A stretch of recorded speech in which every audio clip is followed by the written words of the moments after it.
Prepare to discover a game-changing secret weapon in your fight against cancer: detoxing mold. In this video, we're gonna dive deep into the powerful connection that mold and mycotoxins have in the production of cancer and acceleration of cancer cells in your body. Here I am at the crime scene of my own experience with mold, and I'm gonna, in this video, go through all the things that I did, the symptoms that I had, and how I'm in the process of eliminating it so my numbers of mycotoxins come down in my own system. If this is something that you feel like you may be experiencing effects of mold, if you see it in your house, if you're in an older building, if there's been water damage, if you see the mold, you definitely want to go get tested and to see if this is an issue for you. In one of my previous videos, I detailed about how all of the tiles here, and if you look under here, we had to get it completely replaced because the contractor actually ended up putting wood right in this panel here. So of course, what happens over the years, if there's wood on the step, it's gonna accumulate water. And so this water damage starts to produce these mycotoxins, these spores get released into the air, you inhale them, and over time, even in the heat of the shower, the spores are being released, going into your skin, going into your lungs, those start to accumulate. And if you do not excrete them properly, and if your body does not eliminate them properly, this can start to result in brain fog, feeling more tired, immune compromise. So if your immune system is not able to produce enough neutrophils, lymphocytes, white blood cells, and not be able to activate, then how on earth can you focus on fighting cancer effectively? So it's really interesting. I mentioned this in one of my previous videos that one person in the house can have all the symptoms of mold toxicity, whereas others genetically can be fine with it, where they detox well, their organs of elimination are moving, and they have no issues whatsoever. But for me, I felt completely exhausted, and I knew I had to do something about this. So step one was getting rid of the source of mold. We had someone come in and eliminate, they actually checked under all the tiles. We replaced everything, stripped it. We had this whole side of the wall there was a barrier there because my bed is about 3 feet away from me. So of course I'm living in this environment, which is so toxic. So after they removed all of the mold, I decided to run a mold test because mold can stay in your system for many, many years. So even if you worked in a building 10 years ago, which I know during school, for sure, the College of Naturopathic Medicine, it was like water damage for sure. So I probably had the accumulation of mold for decades at this point. So I decided to do a test. It's a simple urine test where you collect your first morning urine.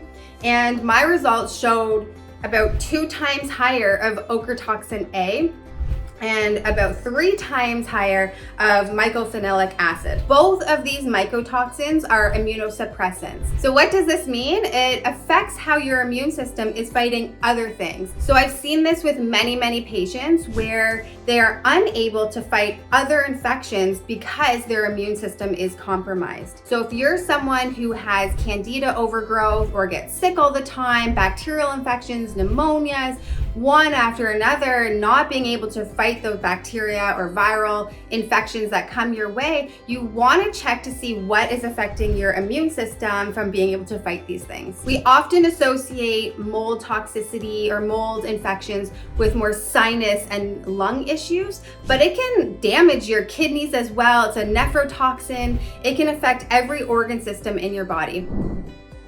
The other really interesting thing is these specific types of mold can affect dopamine production. So if you find yourself to be more lethargic, your get up and go has get up and gone, and you have no motivation to do anything, that's another sign that mycotoxins could be affecting the way that you think and the way that you get excited over day-to-day things. So if you test high on mycotoxins in your system, it's best to eliminate a lot of those mold forming foods in general. Now I'd like to take you back into my kitchen where I can show you what exactly I do to help with binding and eliminating the mold from my body. If you're anything like me, you probably have shelves that look like this. It looks like its own pharmacy. But when it comes to mold detoxing, you want to think binders and antioxidants. So things that help with getting rid of stress on the body, things that help with elimination, things that almost act like a magnet and attach to the mycotoxins to allow it to be eliminated from your system. So when it comes to binders, I like to use activated charcoal. You don't want to go too heavy on this. I like to pulse it, so just do a week on, a week off. I do no more than a teaspoon in water. You can also use zeolites, which are really great. It's activated minerals with humic acid and fulvic acid. Also, cholestyramine is a really great binder for mold. If you have high levels, I would say you want to go for something that has a stronger bind to it. If you're using a weak binder, it can basically cause more of an intoxication effect because it can recirculate in your system. Binds weakly and then it recirculates to the system and can almost deposit into other areas, creating more stress on the body. The other thing I like to do on a daily basis is liposomal glutathione. And I just take about a teaspoon of that, hold it under my tongue. There's different forms of glutathione that you can take. I also prefer to do NAC, which can cross the blood-brain barrier. So if you have any issues with brain fog and cognition and just feeling more mentally exhausted, the NAC may be a better choice. And that's a precursor to glutathione. So you're still getting that very powerful antioxidant effect. Other antioxidants that you can use is vitamin A, vitamin C, and vitamin E. Now, beyond supplements and diet, another thing that I incorporate into my routine is saunas. So I'm going to show you how I would perform those on a weekly basis. There's studies showing that ochratoxin A can be eliminated through sweat. So that is why I make sure to use my infrared sauna at least 3 times a week. If I'm sweating through a workout, I may go into the sauna just to kind of accelerate how much I'm eliminating. The other thing that's happening when you're heating your body up to a certain temperature, you're inducing these heat shock proteins, which can further eliminate bacteria, viral load, candida, yeast, any other pathogenic material through the pores and eliminating out of your body. If you have access to an ozone sauna, you can only spend about 20 minutes in there before you feel like you're gonna pass out. And it has a much more impact on your immune system and detox pathways. The infrared sauna, I definitely go at least 40 minutes until I get that deep cellular sweat. And the longer that you're in this infrared sauna, the more it's able to get deeper into the tissue to help eliminate toxicity. While you're in the sauna, I would highly recommend that you do breathing exercises. I like to put on a meditation recording. I get myself into this deep hypnotic state where my nervous system can completely relax. I mean, some people like to do a workout in there, which is great too, work those abs and get muscle going.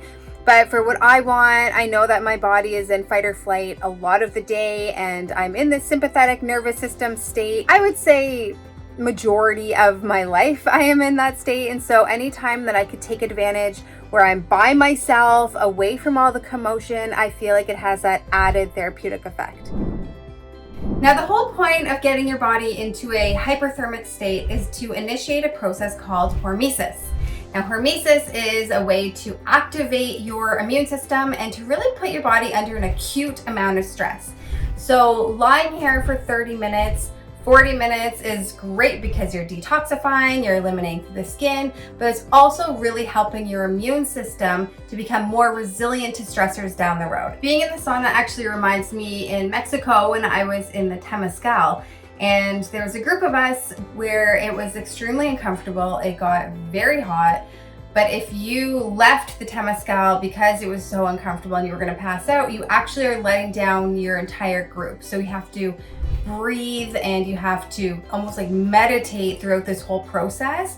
To induce even more of a sweat reaction, I'm making sure to drink at least 1 or 2 liters of water. So throughout the day, I've been drinking a lot. I've also had lots of caffeine today, so I make sure to double the amount of water that I'm putting in. And then I fill my cup up with electrolytes and I'll be drinking that the entire time in here so I do not pass out. All right, camera off, going to meditate.